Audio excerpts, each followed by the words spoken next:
नीति वचन अध्याय 5।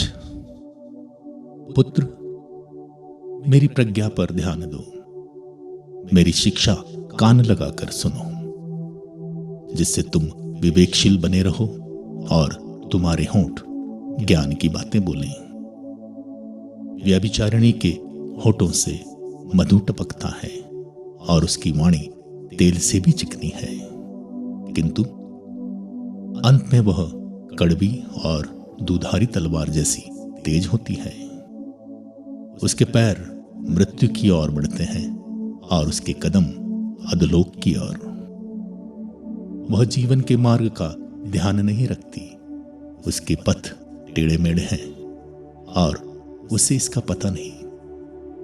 पुत्र, मेरी बात सुनो, मेरी शिक्षा की उपेक्षा मत करो, उससे दूर रहो, उसके घर की दहली पर पैर मत रखो।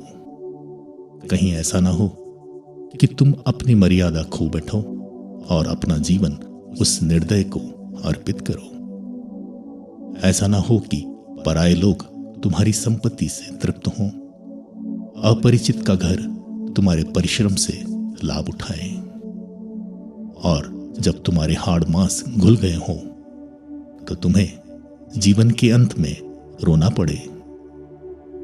तब तुम कहोगे, मैंने अनुशासन से घृणा क्यों की, मेरे हृदय ने परामर्श का तिरस्कार क्यों किया, मैंने अपने गुरुओं की वाणी पर ध्यान क्यों नहीं दिया, मैंने शिक्षकों की बातों पर कान क्यों नहीं दिया। मैं समस्त समुदाय की सभा के सामने सर्वनाश के कगार पर पहुंच गया हूं। अपने ही कुंड का पानी पियो, अपने ही कुएं के बहते स्रोत से, क्योंकि तुम्हारे जल स्रोत घर के बाहर, तुम्हारी जलधाराएं सड़कों पर बहे, इन पर तुम्हारा ही अधिकार हो। इनमें तुम्हारे साथ किसी पराये की साझेदारी नहीं।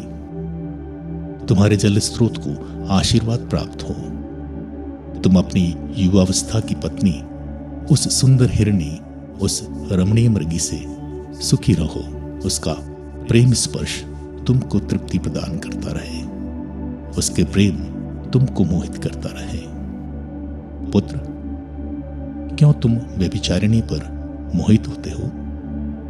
क्यों तुम परस्त्री के गले लगते हो? प्रभु प्रत्येक के आचरण का निरीक्षण करता और उसके सभी मार्गों की जांच करता है। दुष्ट अपने ही कुकर्मों की जाल में फंसता है, वह अपने ही पापों के बंधनों से बंधता है। वह अनुशासन की कमी से मर जाएगा, उसकी अपनी मूर्खता उसका विनाश कर देगी।